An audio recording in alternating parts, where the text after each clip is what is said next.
Episode number 305 of the Wholesome Fertility Podcast. My guest today is Dr. Sarah Wilson.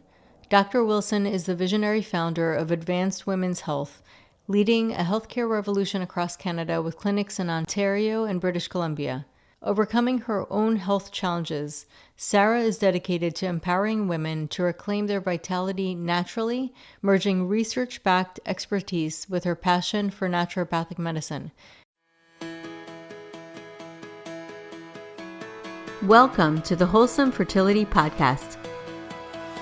I'm Michelle, a fertility acupuncturist here to provide you with resources on how to create a wholesome approach to your fertility journey.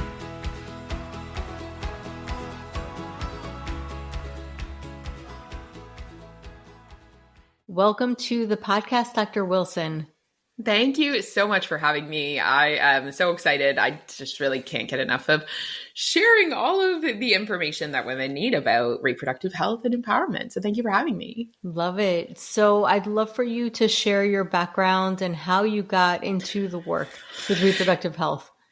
It's such a huge conversation. I think such an important one because for so many of us, we get into it because we needed the medicine, right? Yeah. And we explored that. So my story, I always say, is a really winding one. I was in and out of hospital my whole life until I was 18 and I was diagnosed with celiac disease, but I didn't fit the bill. Mm-hmm. And it was a naturopathic doctor that really pushed for that initial diagnosis. And so then, as we all do, I avoided my calling and was trying to figure out how to recover and how to work within this and lost my period for almost 5 years. Oh, wow. And so during this time, I was a researcher and I was seeing different naturopathic doctors. I was seeing different conventional doctors and specialists, and people just kept saying they didn't know what was going on and they couldn't figure out why. I wasn't exceptionally lean during much of that period of time. Like they just couldn't piece it together. And I had a doctor, I think it was 21, 22, that was like, you might never have kids on your own. Like, if you want to get pregnant, come back to me. I'll give you a pill. We'll wish you the best. And so nonchalant. I know. And I always say there's a few breakdown to breakthrough moments in my life. And that was a big one where I was just like, absolutely not. I have the world available to me. I have all of this research. There must be something I can figure out. So that proceeded to really get me to push to work and find the research and piece things together. And I did bring back my period.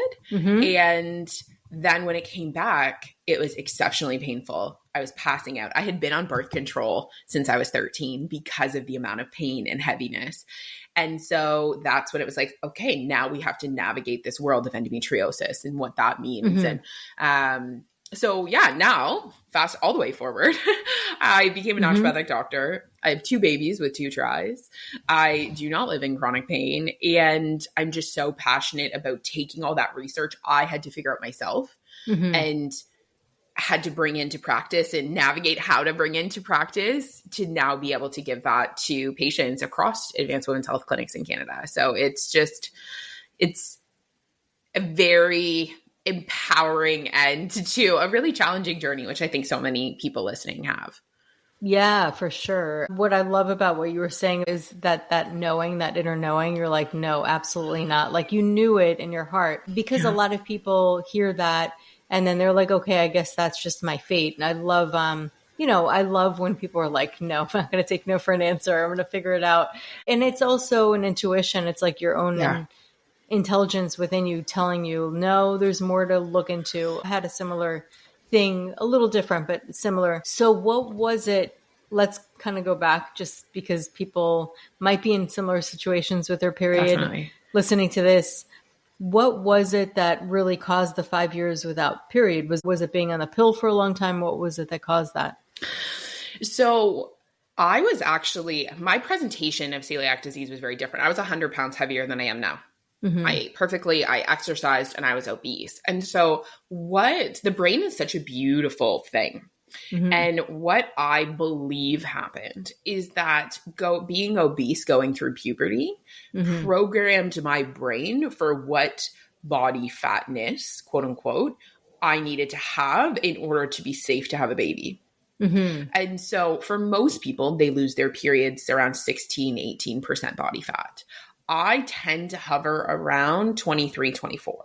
If I dip below that, then my period starts to go long, it goes wonky. It's much better now, but the research suggests that when you have inflammation interacting with your brain, when you have cortisol interacting with your brain, what happens is we actually change how sensitive we are to the signals between the brain and the ovaries. And so I think that in combination with all these set point theories, there's so many things happening now in the world of set points, that combination is what it was. So for me, getting my inflammation under control, which we'll talk about, getting and understanding that I had stress, but it was physiological stress. I had nutrient deficiencies. I had bacterial overgrowth.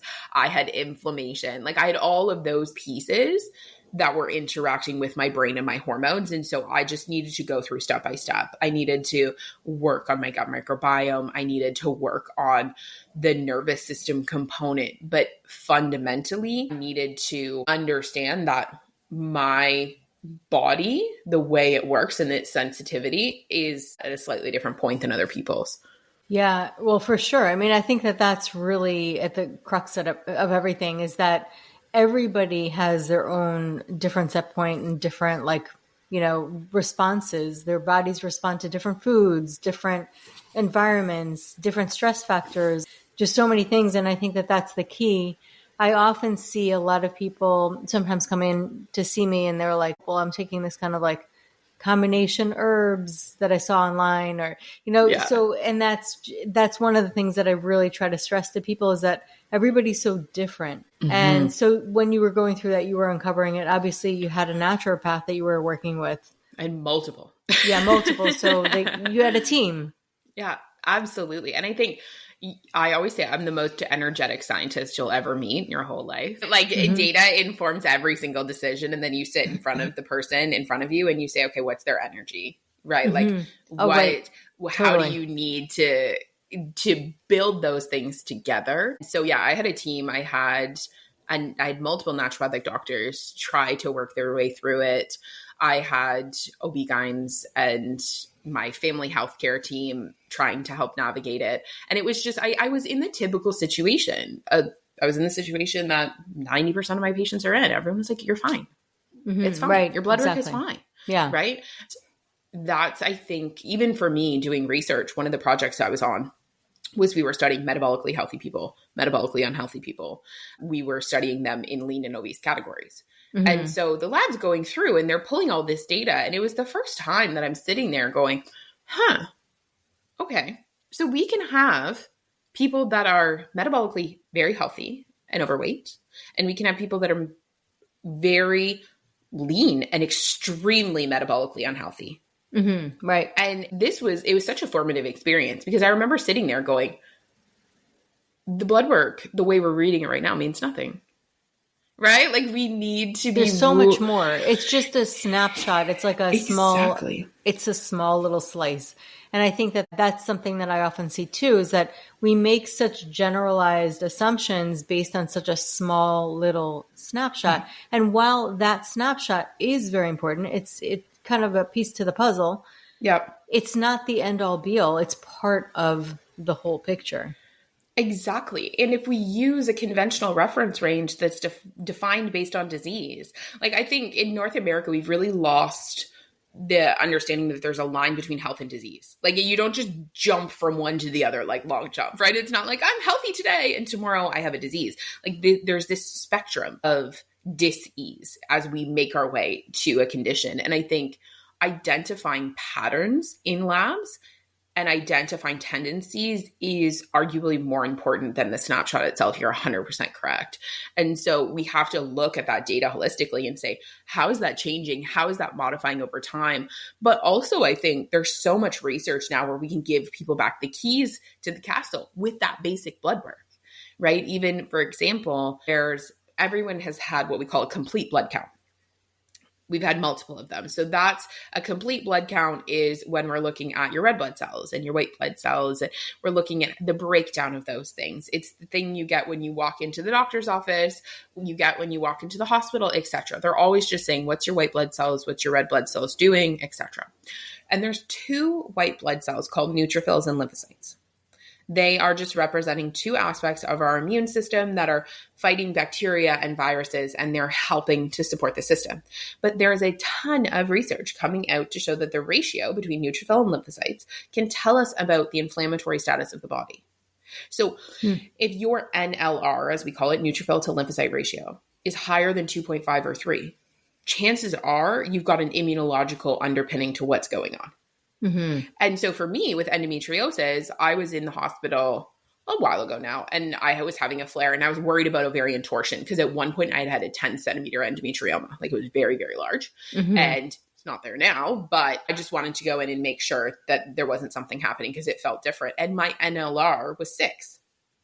But outside of that, it was 1 or 2. So this is something I always say to patients. You can even empower yourself just looking at that number and being like, if that number is jumping high and it's correlating with my symptoms, if I have worse menstrual pain or worse mood challenges, I get pregnant and these things jump, and then I have a loss, what could that be telling you about your immune system? And I think there's such simple things. Of course, we can run super comprehensive panels of labs and get all of the autoimmune tests. And like, I've heard you talk about them on the podcast before, right? You can get really comprehensive panels, and that's wonderful. And I love that as a doctor and a researcher. I love data. But what I love even more is saying, let's look at the past 2 or 3 years. Right. What are these basic blood markers telling us about your tendencies and how much we need to dig into different components of health, like your immune system, your blood sugar, those types of things. So you could see this basically on just general blood work. Exactly. And so that's where I think for me. And do people often look, like, do doctors even know to look for that specific thing? So it's kind of one of those things that people don't really look for, but you can kind of dig up your own stuff and just look at the ratio yourself. Exactly. And that's why I think I come on these podcasts and I do these things, because not everyone has access to a naturopathic doctor. Not everyone can be a researcher. That's very empowering. Exactly. So to be able to look at that and start to question, even when I was in the hospital, I was like, are you concerned about that? And they're like, oh, maybe you have a bacterial infection. It's not a big deal. Like, okay. Right. Yeah. But it's those things that I want people to be able to grab onto and access for themselves, because what I know to be true in my practice, seeing so many people, is when you give women access to information about their bodies, they change communities, households, everything. Like, it is the most empowering thing for me to come on a podcast and talk about something and then get someone message me and be like, my friend of a friend of a friend told me to look at this and now I'm concerned about it. And I'm like, yeah, you should probably get that investigated. And then it's ovarian cancer. You know what I mean? Like, this is how powerful just these conversations are. Yeah, it's very powerful. I mean, obviously, when you do see that something's off, it'll get you at least to take the next steps or to investigate it more, because you can't really that something's going on, but you have to like really move further and see what it is. But at least it's going to be an alarm to let you know something's going on. And a direction, right? Every day, pretty much at this point, I'm talking to someone who's like, everything I was told was unexplained, right? And in the fertility world, if you're unexplained infertility, you either have a baby or you don't, right? There's clarity in that. No one's saying, oh, your infertility is in your head.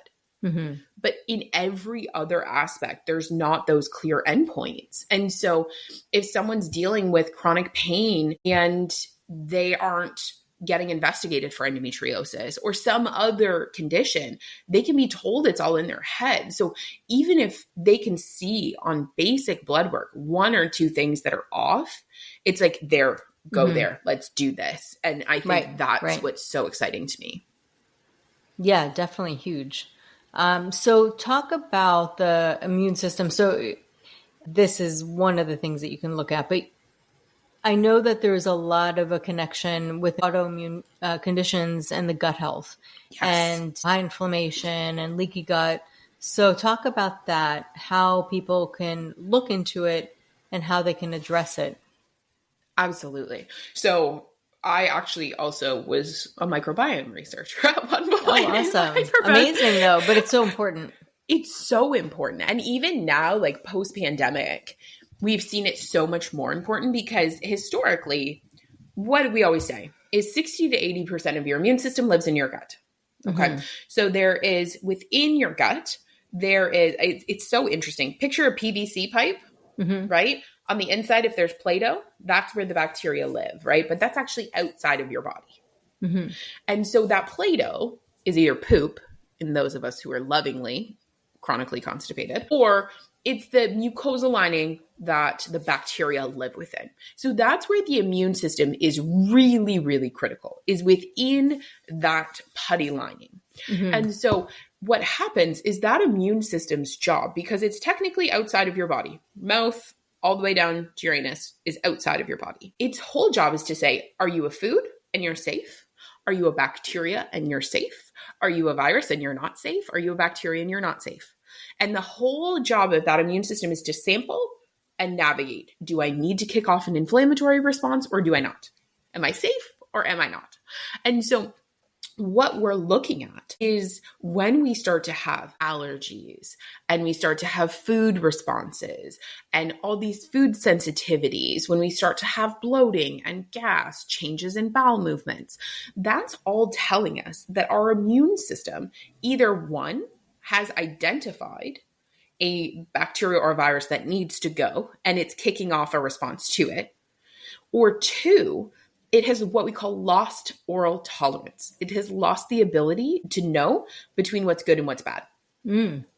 And so in both of those situations, that is going to result in inflammation, not just local to our gut, but throughout what we call our peritoneal cavity, right? So that's going to bathe your ovaries. I always say your bowel and your mm-hmm. ovaries and your uterus are friends. Like for those of you who can't see it, they're touching, they're friends. So we have that inflammation in our reproductive system. We have that inflammation affecting our liver. Then it goes into our bloodstream. It affects our joints. It affects our brain. That's why we talk so much about the gut-brain connection, because there's that inflammation there. But as a practitioner, my job is to sit here and say, is it that we have so much inflammation? There is this absence of an ability to regulate, should I fight this or should I not? Is it that there's so much damage being caused by inflammation that now we have leaky gut or impermeability, mm-hmm. right? Because the immune system will cause damage and it's trying to fight something and there's collateral damage. So is it that, or is it that there's bacteria that need to be modified? And mm-hmm. so I think it's really helpful, even like thought experiment, to think about it in that way, because so much of the time when it comes to the gut, we are assuming that our symptoms are wrong. Mm-hmm. Like what's wrong with my gut? Right. Right. Like we're a victim to it. Like our immune system is doing something bad, but mm-hmm. 9 times out of 10, it's trying its best to protect us. And so mm-hmm. our job is to say, what is it protecting you against? Right. So when we're navigating and we're going through, then we hear all about probiotics and we hear all about these different things, and all of them can be helpful and have their place, right? Mm-hmm. We hear about armor colostrum all the time these days on different mm-hmm. podcasts, right? We hear about all these things. And so I always say, think about them and put them in the context of what I just said. So if we don't have enough good bugs and we add probiotics, which are good bugs, then that will take us so far. And for those of you who can't see, I've got my hands up, right? Picture it like a bar graph. So if you don't have enough good bugs, and that bar is low, and you have too many bad bugs, then the dominant state is bad bugs. So mm-hmm. if you add a whole bunch of good bugs, then eventually you can turn that dominant state into good bugs. But probiotics are transient. They leave the system. So you still have that low grade bad bug situation.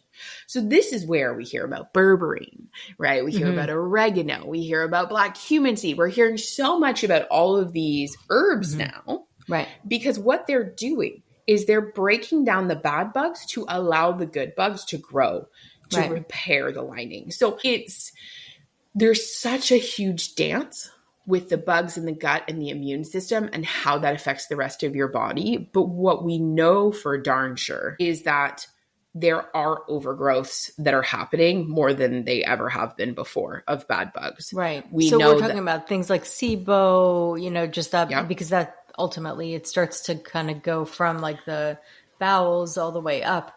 Yep, exactly. So SIBO is small intestinal bacterial overgrowth. So it's overgrowth of good bugs in the small intestine.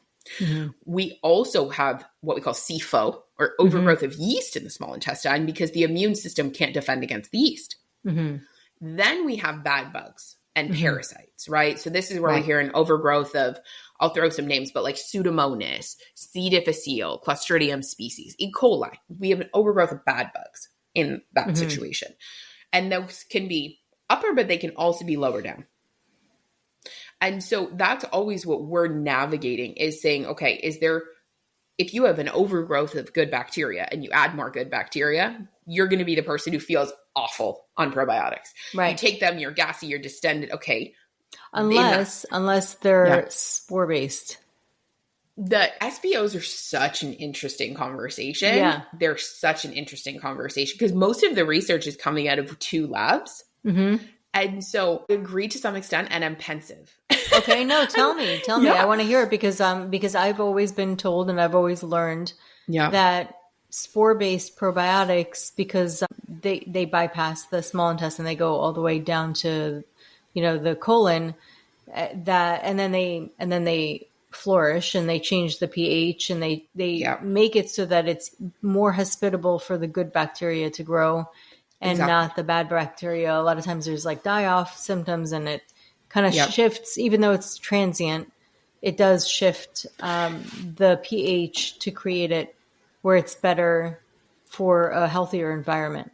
Absolutely. So it's just like that bar graph, right? I always say if you give the environment for the good bugs to grow and there's not too many bad ones, then they will grow and take over. Yeah. I always tell people, picture like an octopus or a cuttlefish, they change colors really rapidly. Our bacteria do the same thing. It's called form sensing. And so essentially, if you create a hospitable environment, you have enough mucus. This is the other thing, right? Bacteria the mucosal need mucus. lining. Exactly. So if you have that integrity, you add probiotics and then you can change from a red environment, inflamed, the pH is off, there's bad bugs growing, to a good environment. If you don't have that mucosal lining, if your immune system is too grumpy, or if you're in a situation where there's too many bad bugs, then you can't fix it by adding more. And so that's where we're using antibiotics and antimicrobial herbs and things like that to get that down. Going back to the SBOs, the thing I find really interesting is there's so many, I could like nerd out on this stuff all day long, as you can tell, but there's so many factors, right? So when we talk about it bypasses the small intestine, what they mean in that situation is that all bugs are either acid sensitive, temperature sensitive, oxygen sensitive, or I went through acid. Those are honestly the main ones. There's nitrogen sensitive, things like that, but those are the main ones. So what they're saying is the acid sensitivity means that they will get, and the temperature and oxygen sensitivity means they're going to get lower down. But what we're seeing more and more and more is that people's stomach acid is off.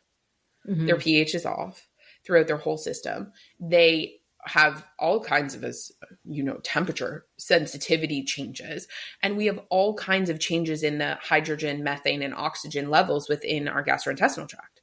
So what happens is we're not actually controlling where it's going. We're controlling at what environment it takes hold. And because there's so much dysfunction within the gastrointestinal tract in so many of our patients, I'm concerned that it actually could take hold and be present at higher levels of the gastrointestinal tract, contributing to issues. And I've seen... You mean the spore-based ones? The spore-based? The SBOs. Yeah. So because from what I understand, looking into it, is that it won't activate until it gets to the large intestine. And that's based on the pH, the oxygen level, and the temperature, and all of those pieces. I see. So you're saying that it could be a different pH and everything will shift if things are so off. Exactly. Up, higher. Got it. Exactly. And I've seen severe constipation in patients that take SBOs. It's like the only side effect I see, because you're right, there is a lot less bloating, gas, those like 3 to 5 day battle between the good and the bad bugs. There's less of that for sure. But I have seen like enough patients that it got me saying, okay, what's going on there, that take it and immediately they're super constipated. So we actually use them a lot in diarrhea because of the benefit of that. Right. But it's definitely a space I'm watching the research. It's super interesting. But I think just like, so I was God, how many years ago now was I a probiotic researcher? At least 10. It's a different world. Oh, right? yeah. Like they're learning so much. Exactly. So fast. Exactly. So that's where I always say, you're a good practitioner when you want to refund everyone every 5 years. You're like, what was I doing? So I think it's just an evolving conversation, but they definitely do have utility for sure. I think there's just, for me, just having been in a research environment, I know how controlled all of those situations are. Yeah. And so then when they come out into our patient situations, we just need to apply different lenses of thought to it. Or, I mean, you can also add something like Triphala while they're doing that so that you're kind of like counteracting the constipation aspect, or maybe some more fiber eventually when they're ready, because sometimes too much of that when things are not great can exacerbate. And like we have studies now that are coming out to show that it's alarming. Over 50% of people have what we call retained fecal matter, which is like constipation when they don't know constipation. And so I think there's so much that we're finding out, and there's so much that's going on within the gut microbiome world that will be, again, I'm just always so curious to see where it goes and to see what happens with it. Because even I wrote a book in 2018, I guess. So I was writing it in 2017 on insulin resistance and how that worked. And like I talked about incretins in a big section of that book. This was like pre-Ozempic days. And people at that point were like, what is she talking about? And now it's so accepted. And that's what, 6 years later, right? They're just like, of course. So much changes so quickly. And I think just staying on top of it is something I value so much. Like even today, I'm teaching an intensive on post-viral immunology for other practitioners, right? So I'm always trying to navigate, what do I see in practice? Because we see thousands of people in advanced women's health. And how is that showing up in the research? And how do we mesh those things and adapt with those things? Because things change so quickly. Oh, yeah, definitely. No, I agree. I mean, everything just kind of outdoes itself. Something new comes along. What I find really fascinating is the gut-brain relationship and the enteric nervous system, and also the vagus nerve and how that impacts. It's kind of like the go-between our brain and our gut. And also the research on that, where they've done like studies on meditators and like people in Tibetan Buddhists, compared to people that are neighbors that eat the same food. They live in the same environment, but the gut microbiome of the meditators is so much more enriched. So it's kind of like a buy between, yes, we could work from the gut to the brain, and then we can also work from the brain to the gut. Yeah. And it's pretty fascinating. Absolutely. And even to see the amount of research on people's like cortisol levels and how that is directly related to yeast infections, right? We know that whole gastrointestinal tract, vaginal microbiome, like they are so closely tied to our nervous system and stress response. Yeah. There's so much. I do stool testing on myself pretty frequently. I would say even more so than patients. I do it on my family. And it's so interesting to see how it shifts, because again, diet and lifestyle can stay very similar. So it's like interesting, what caused that shift? What caused that shift? How was stress involved with these things? So it's so fun. It's so fun. It's fascinating for sure. And then also think about the gut microbiome. I think about the changes. I think about inflammation. I think about the additives we're eating and we're exposed to. I mean, those are the biggest things, because it feels like it's outside of our control. It kind of is until we know about it.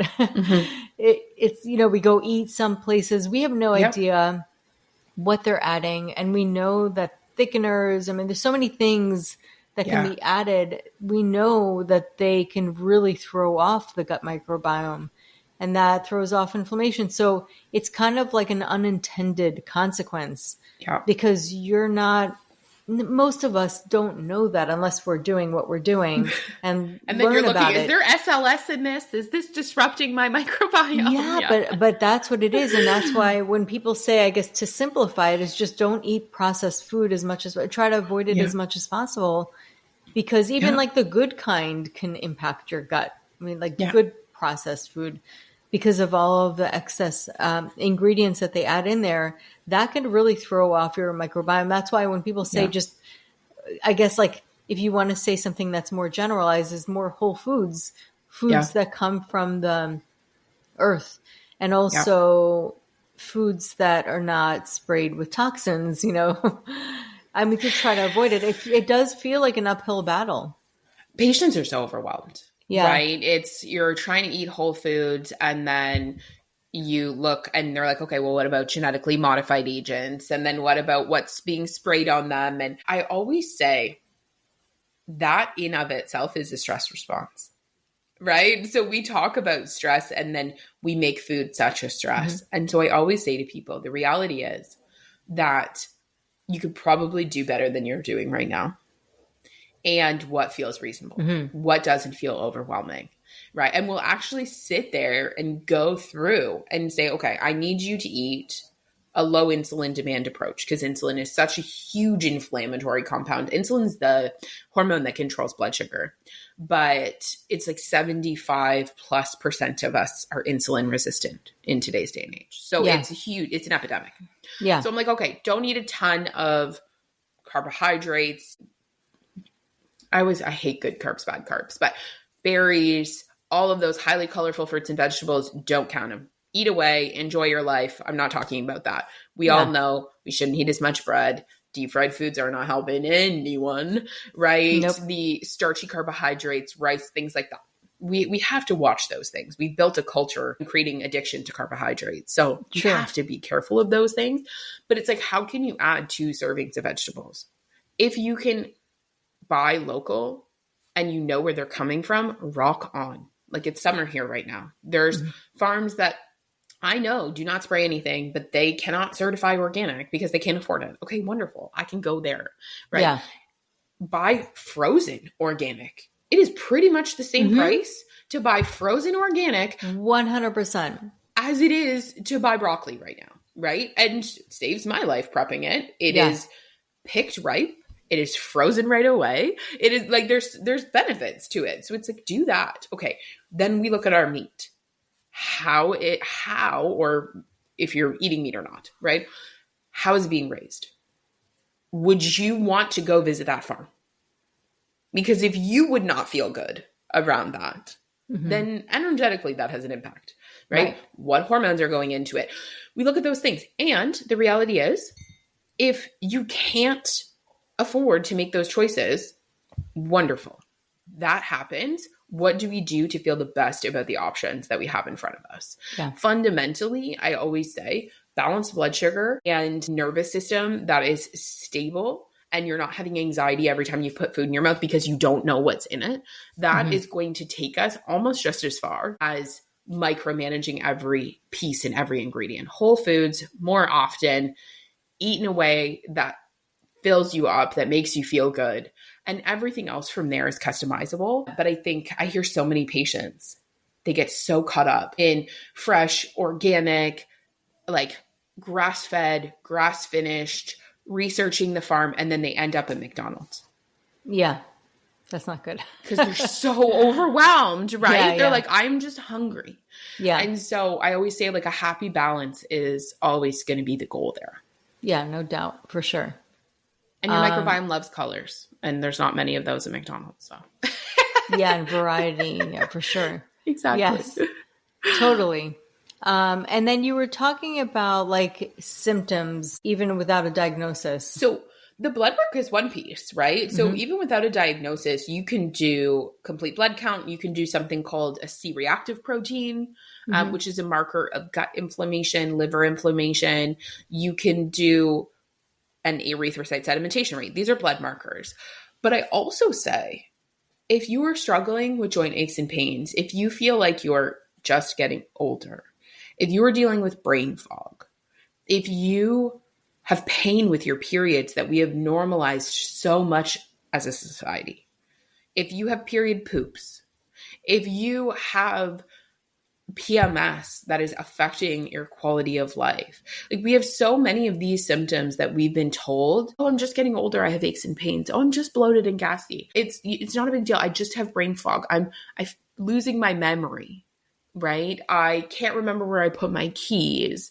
I'm dealing with like menstrual challenge. That is all inflammation based, all of it. And as someone, I think, who lives in this world all the time, it's so easy to forget what it feels like to feel crappy until you get hit. And I have 2 small children. I have a 2 and a 5-year-old.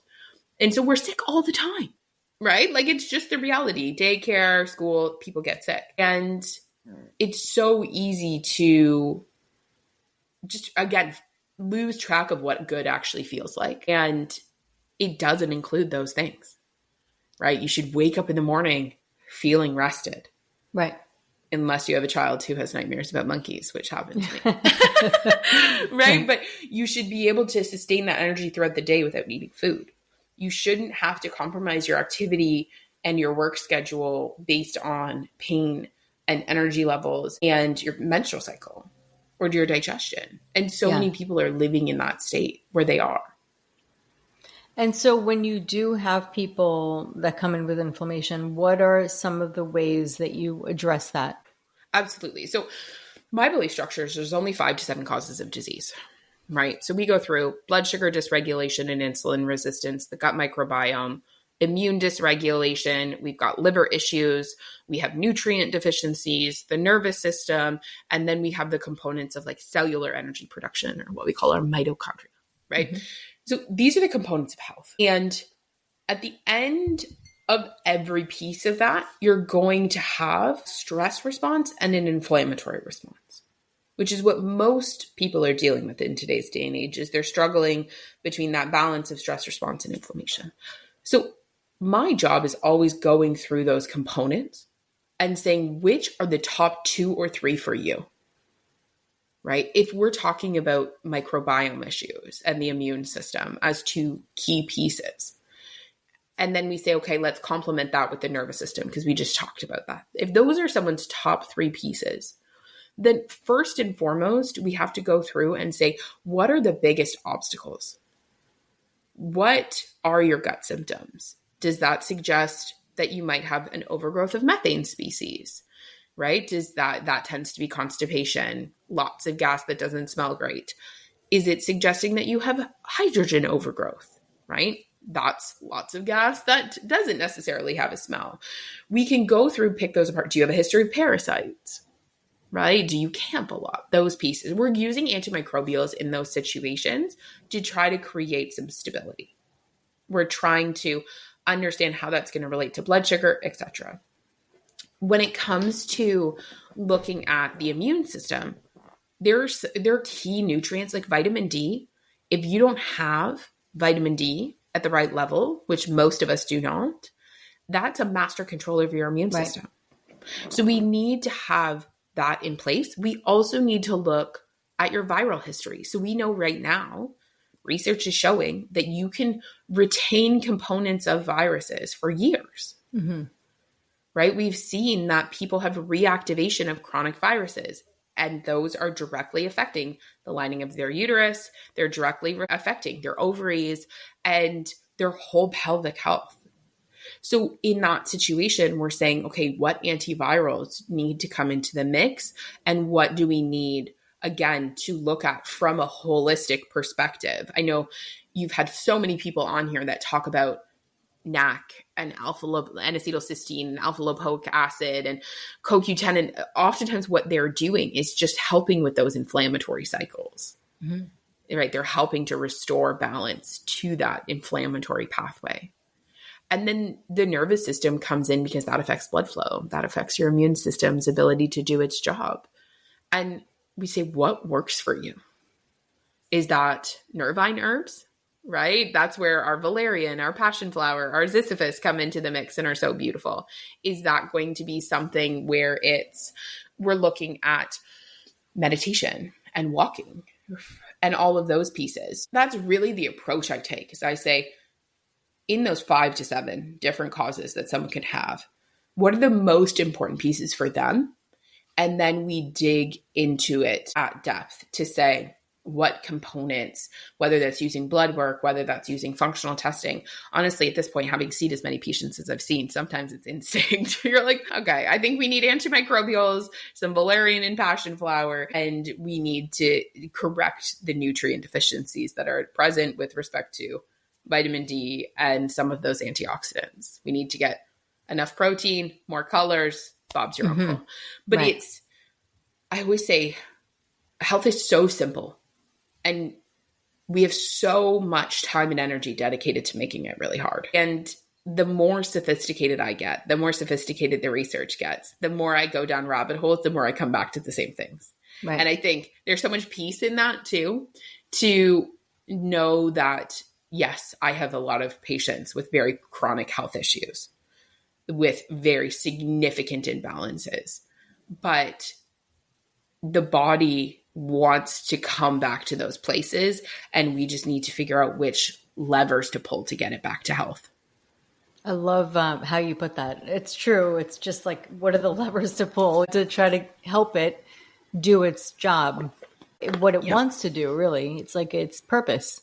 Exactly. And it's so, like, sometimes you're pulling the same levers in rotation, right? You're like, okay, blood sugar, stress response, liver, and then you're like, inflammation, gut microbiome, stress response, blood sugar, liver. It's you sometimes have to cycle back to those pieces. There's like the layers of the healing onion, so as we always say. But there's so much simplicity that can be had within all of it. And I really want people to feel that, because I think there's a lot of energy now being dedicated to feeling like health is gatekept, and it's not. Right? Yeah. This is why we come on these podcasts. This is why we do these things. If anyone today says, I feel empowered, I can take action here. I'm going to add more vegetables. I'm going to add more colors. I'm going to go for a walk after my meals, ideally in nature. I'm going to look at what brings me joy and include more of that. I'm going to work on my boundaries. I'm going to correct my nutrient deficiencies, and I'm going to look at my microbiome. You will get so far. Yeah. So far in your health. And that to me is just, it's so beautiful. Oh yeah, for sure. I mean, it's really empowerment. So, well, this is great. You shared so much amazing information. I could definitely keep talking to you, because there's just so much that we can keep unpacking. But if people are interested in working with you, want to find out more about you, how can they find you? Yeah, absolutely. Well, thank you. I know these are always such loaded conversations, because we start and it's like, do we go here? Do we go here? Oh, I know. There's just it branches out, and it starts to take a life of its own. And then I'm like, okay, well, we still can't keep going. So at one point. I know, totally. Yeah. So as I said, for anyone listening in Canada, I own Advanced Women's Health. So we have clinics across Ontario and BC, and we're expanding. I have a whole team of practitioners that do clinical rounds every day, and I work with all the time. For those of you in the US, I do have courses where I train naturopathic doctors. So if you like this approach and you want people who are in the US and beyond, then you can always reach out to my team as well. Their email is just info@advancedwomenshealth.ca, and they've got that list of practitioners. So in either situation, we can help you out. I also poke around on Instagram. I do not post on there as much as I should, but it's always a goal. And yeah, I'm just so happy to connect with the audience. Amazing. Well, Dr. Wilson, this was very informative, and I love the fact that you do so much research, and this is based on like real data and real information, and you really understand it. Your mind tends to work that way, which is awesome, because you have to find a career where your mind is really able to absorb that information and then apply it. And it sounds like you found a perfect career for what you do, and you're passionate about it as well. Yeah, no, I'm so fortunate. I love what I do. And like, I'm so fortunate now that I get to build a team of people that begrudgingly love my brain. No, it's very interesting. They're always on calls because we meet every day. So our team of practitioners meets every day, and they're always asking questions, and I'll spin out on something and I'll be like, oh, welcome to the TED Talk. Sorry, that just happened. That's great. Well, that's how you know you love it. That's how you know it. Exactly. Well, thank you so much for having me. It's been such a joy. And yeah, I love sharing this information. I'm happy to come back and share more anytime. Yes. So thank you so much for coming on. So that concludes today's episode. You can find all of the links mentioned on the episode notes. If you're enjoying these episodes, please take a moment to share and leave a review. Reviews mean everything to podcasters, and I really enjoy hearing from my listeners. You can also find me on my website at www.thewholesomelotus.com or email me at info@thewholesomelotus.com. I love hearing from my listeners. If you're interested and want updates as well as a free ebook on my top 10 fertility boosting habits, you can visit my fertility page on www.thewholesomelotus.com. I thank you so much for listening in and hope that you have a beautiful day.